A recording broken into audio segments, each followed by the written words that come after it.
किसी particular political party या candidate से रिलेटेड जो हों उनको रिमूव करवा दिया गया है और जितनी भी शिला पट्टिकाएं हैं उनको भी कवर। जरूरी नहीं कि हर हीरा हो हीरे जैसा खरा, लेकिन तनिष्क का हर हीरा है 100% नेचुरल और गुणवत्ता व विश्वास दोनों पर खरा। पाइए डायमंड ज्वेलरी की वैल्यू पर 20% तक off. Visit Tanishq showroom, India motor circle, Ajmer. Election schedule के अनाउंसमेंट के साथ ही आदर्श आचार संहिता स्टार्ट हो चुकी है और जैसे कमीशन की गाइडलाइंस हैं, फर्स्ट 24 आवर्स में जितनी भी सरकारी ऑफिसेस हैं, सरकारी स्पेसेस हैं, उसमें से सभी पोस्टर्स, बैनर्स, होर्डिंग्स रिमूव करा दिए गए हैं। साथ ही जितनी भी शिला पट्टिकाएँ हैं उनको कवर करवा दिया गया है। 48 आवर्स में पब्लिक प्लेसेस में सिमिलरली पोस्टर्स, बैनर्स, होर्डिंग्स किसी पर्टिकुलर पॉलिटिकल पार्टी या कैंडिडेट से रिलेटेड जो हों उनको रिमूव करवा दिया गया है और जितनी भी शिला पट्टिकाएँ हैं उनको भी कवर करवा दिया गया है। 72 आवर्स में सिमिलर प्रोटोकॉल प्राइवेट प्लेसेस के लिए भी एप्लीकेबल रहेगा, जो करवाया जाएगा। कल 12 बजे तक इसको भी कंप्लीट करवा दिया जाएगा। MCC की उल्लंघन ना हो इसके लिए कमीशन ने सी विजिल ऐप बनाया है और इसमें अभी हमने प्रेस कॉन्फ्रेंस से पूर्व सभी हमारे जो मीडिया कर्मी हैं उनको एक इसका बहुत ब्रीफ डेमोन्स्ट्रेशन दिया है। सी विजिल ऐप के माध्यम से कहीं पर भी किसी भी सिटीज़न को MCC वायलेशन दिखता है तो वो उस ऐप के माध्यम से कंप्लेन कर सकते हैं। इसमें सी विजिल सिटीज़न ऐप है जिसमें वो कंप्लेन लॉन्च कर सकते हैं। साथ ही इन्वेस्टिगेटर ऐप है। इस कंप्लेन की इन्वेस्टिगेशन SST टीम्स के द्वारा की जाएगी, तो वो इन्वेस्टिगेटर ऐप के माध्यम से उसमें पूरा इन्वेस्टिगेट करके अपनी नोटिंग कर सकते हैं।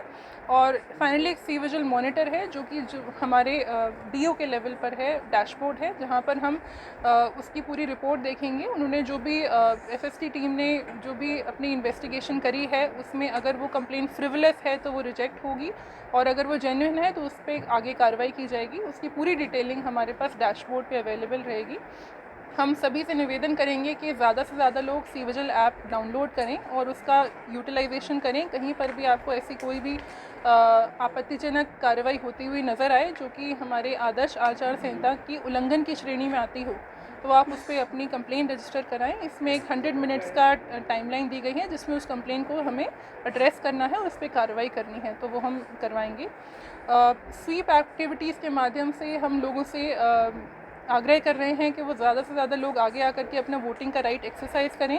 इसके लिए हमने एक वोट वृक्ष बनाया था जिसमें वोट पातियाँ लगाई जाएंगी। लोग अपने संकल्प भर करके उस वृक्ष में पत्तियाँ लगा करके अपना एक एफर्मेटिव संकल्प लेंगे कि हम वोटिंग करेंगे और बाकी लोगों में भी इसकी प्रचार प्रसार करेंगे।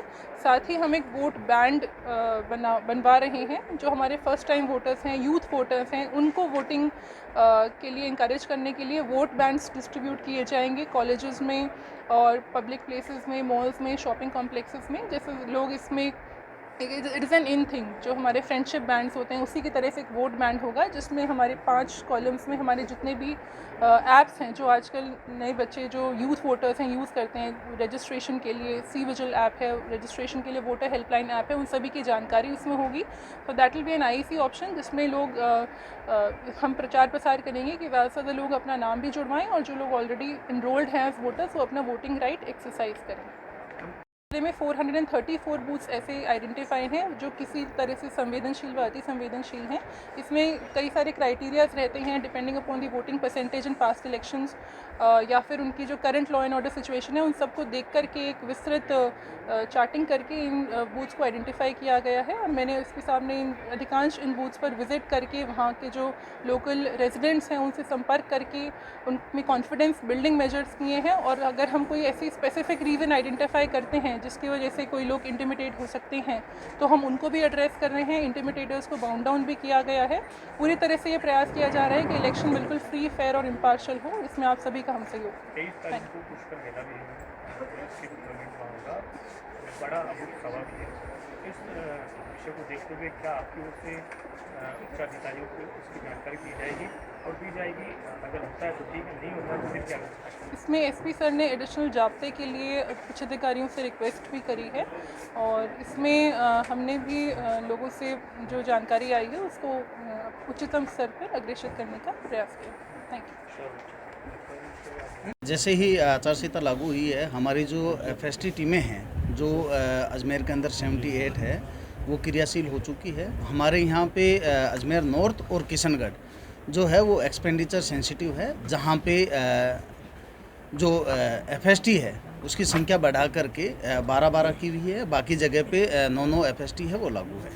इसके अलावा जो चुनाव की घोषणा के साथ ही हमारे जो नाके हैं जो पुराने अजमेर के हिसाब से 20 जगह पे नाके लगे हुए हैं वो क्रियाशील हो गए हैं, जो 24 आवर्स है वो नाके चालू है।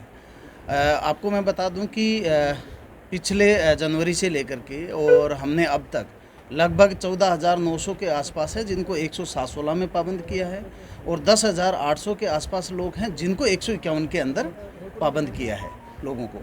इसके अलावा अभी हमारी जो रेगुलर जो लॉ एंड ऑर्डर रिपोर्ट है वो जा रही है और रेगुलर तरीके से हम लोगों को जो चुनाव को प्रभावित कर सकते हैं उनको पाबंद कर रहे हैं। जो लाइसेंसी वेपन हैं उनके लिए जो एक कमेटी की मीटिंग थी वो मीटिंग हो चुकी है। जिन लोगों को वेपन जमा नहीं करवाने हैं उनको शॉर्ट लिस्टेड किया जा रहा है और इसके अलावा जो बाकी हैं उनको वेपन जमा करवाने के लिए कहा जा रहा है। अब तक अजमेर के अंदर लगभग 75% से ज़्यादा वेपन हैं वो जमा हो चुके हैं। पिछले एक साल के अंदर जो दिसंबर के बाद में अजमेर के अंदर जो लोकल स्पेशल एक्ट की कार्रवाइयाँ हैं वो काफ़ी अच्छे ढंग से हुई है। 2022 के अंदर जो हमारे लीकर की कार्रवाई थी वो 10,000 लीटर लीकर है वो हमने पकड़ा था।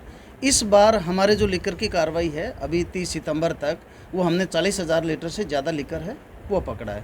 इसी तरह से जो एनडीपीएस के अंदर है अफीम पिछले साल पूरे साल भर के अंदर हमारी लगभग 3 किलो के आसपास थी, जो इस साल हमारी अभी 54 किलो अफीम है वो हम पकड़ चुके हैं। आपको बता दें एनडीपीएस के अंदर जो डोडा है पिछले पूरे साल भर के अंदर हमारे पूरे जो पुराने अजमेर के हिसाब से 62 क्विंटल के आसपास डोडा है वो पिछले पूरे साल भर में पकड़ा गया था, जो आज की तारीख तक अभी तक हमने 116 क्विंटल डोडा है वो हमने पकड़ लिया है। तो हमारी पूरी टीमें जो हैं वो अभी पूरी तरह से इलेक्शन मूड में हैं और किसी भी तरह की कोई भी सूचना होती है तुरंत कार्रवाई कर रहे हैं और जो इंटीमीडिएटर्स हैं उनकी पाबंदी की कार्रवाई है वो लगभग पूरी हो चुकी है।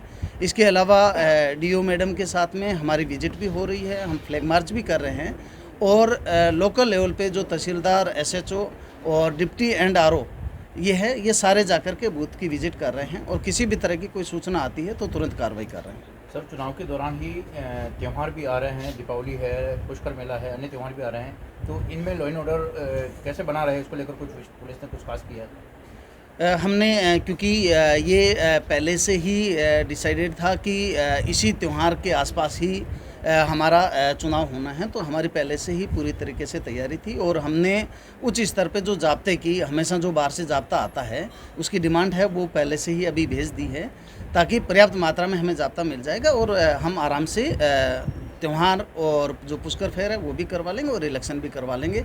अजमेर पुलिस पूरी तरह से मुस्तैद है